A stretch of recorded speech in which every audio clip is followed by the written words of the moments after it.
In this video, we're going to build this toy shelf.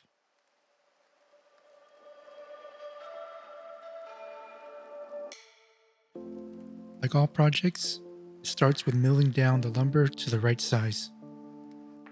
And while I do that, let's talk about the design because the truth is, this isn't my design. Well, not entirely. The client wanted me to make a similar shelf that she saw online, except that one was made out of pine and didn't have a back panel.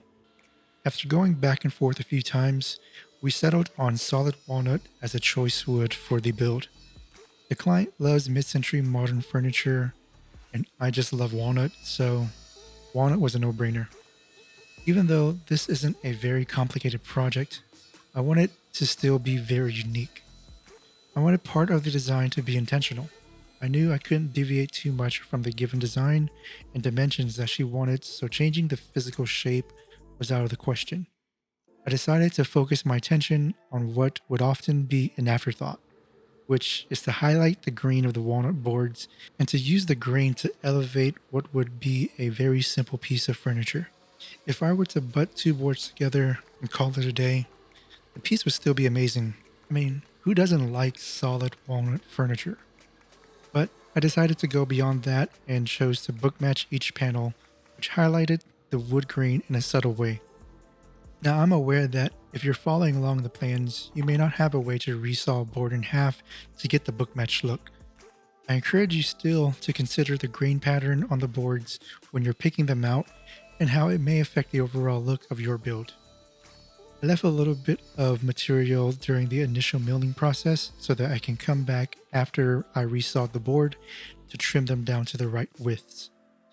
I'll join the boards together using dominoes, and once it dries, I'll cut them down to the final lengths later. If you don't have a domino, you can use dowels or biscuits to help align the panels together. If you don't have either, then gluing the panels together and using cauls to keep them flat while drying is an even simpler solution.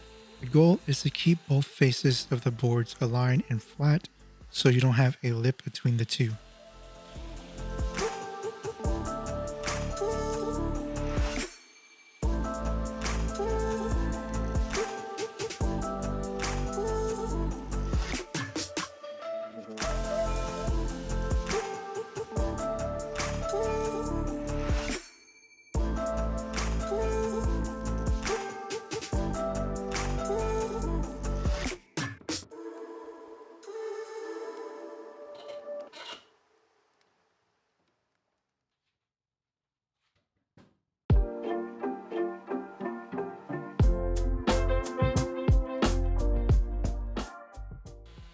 Once the panels were glued and dried, I'll sand everything down with 120 grit sandpaper just to remove the dried glue.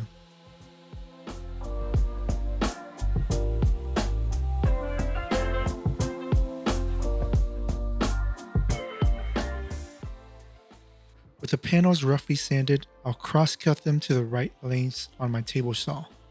If you don't have a table saw, a circular saw with a straight edge guide will work just fine. Make sure that the guide is perfectly 90 degrees.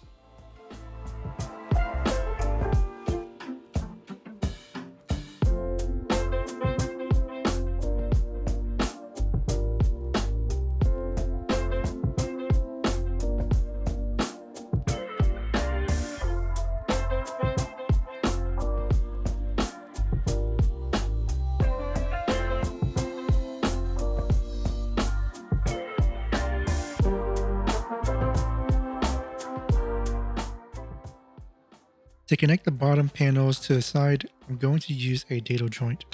This is done by using a dado stack in the table saw as you see here, or you can use a router with a straight bit and a guide to remove the material. I'm only going 1/4 of an inch through. If you're interested in creating this type of joint, I made a jig with free plans that will allow you to use a router to make this exact joint accurately. Check it out in the info button on top.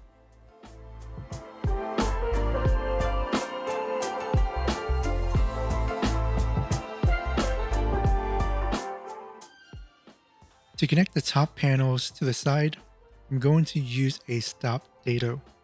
It's essentially a dado that doesn't go all the way through the panel. To do this, I'm going to mark the location on my boards first, and then I'll set up a guide with a router to make this cut. This is an example of how you can create dados with a router and a straight edge guide. It's really simple and you don't need many tools. All you need are clamps, a flat surface to work on, a router, and a straight edge.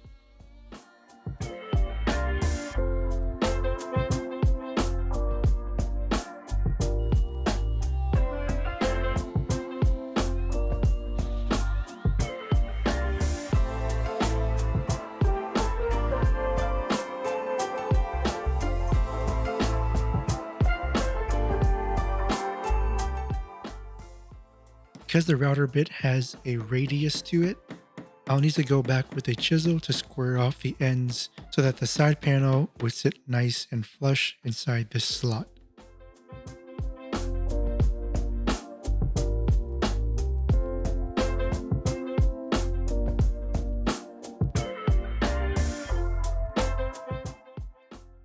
Now that the difficult part is done, I'll add the adjustable shelf pinholes to the side panels. I'm using this jig to create the holes, and it does so accurately on both sides. It's a really good jig if you want to add adjustable shelves to any project, and I highly recommend it. You could pick one up in the description down below, as well as all the other tools that I use in this project. These panels did have some knots and imperfections that needed to be filled. I typically use epoxy for this. By adding a bit of black pigment, the cured epoxy will blend in fairly well with a dark walnut color when finish is applied.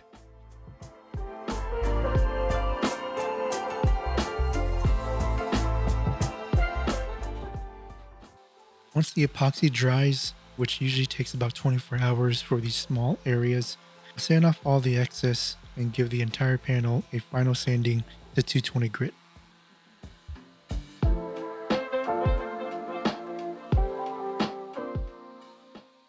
Now I can go ahead and assemble the shelf together. I highly recommend corner clamps for this since it's really crucial to keep the corners at a perfect 90 degrees as the glue dries. These corner clamps really help with that. All I used was glue and a good clamping force to keep the panels together. Any excess glue would be wiped clean with a wet rag since sanding these corners to remove the dry glue would be a nightmare later on. I also glued the top apron as well as the bottom filler pieces.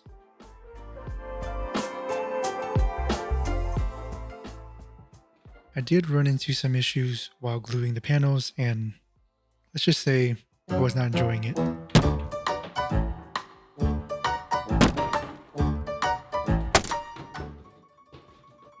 The piece was larger than my assembly table, and it was hard to lay the entire thing down to attach the bottom panel.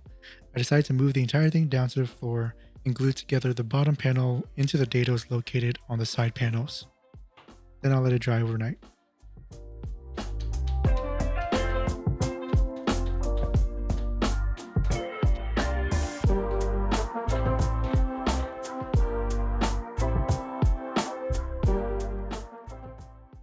The next day I came back with a router to create the rabbet for the back panel. You don't need to do this if you don't want to, but this way it hides the edge grain if you were to look at the finished piece from the side. I didn't get any video of the back panels being installed, but all I did was add glue and pin each board in place with a pin nailer.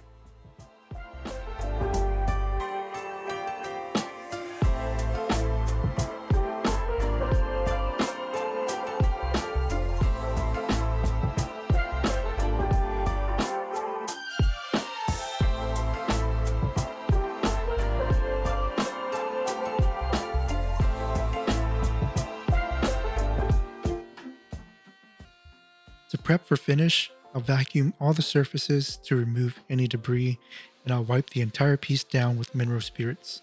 This cleans off the surface and pores from any leftover dust from the sanding process. I'm using Rubio Monocoat to finish the entire piece.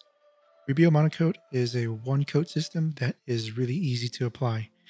They offer a foam applicator pad that you can buy, but I find that an old gift card will work just fine. The manufacturer recommends that you only sand to 150 grit, but I find that I can never get a really smooth finish with just 150 grit. So I sand to 220 and I've never had any issues with the finish actually not bonding to the surface of the wood.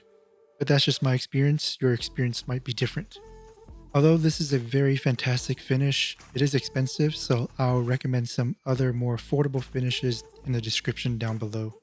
As I mentioned earlier, there are free plans for this project if you want to build one for yourself. Even though it was a simple project, I'm glad I took the extra time to think about the grain pattern for each of the panels. The client loves it, and in the end, that's all that really matters.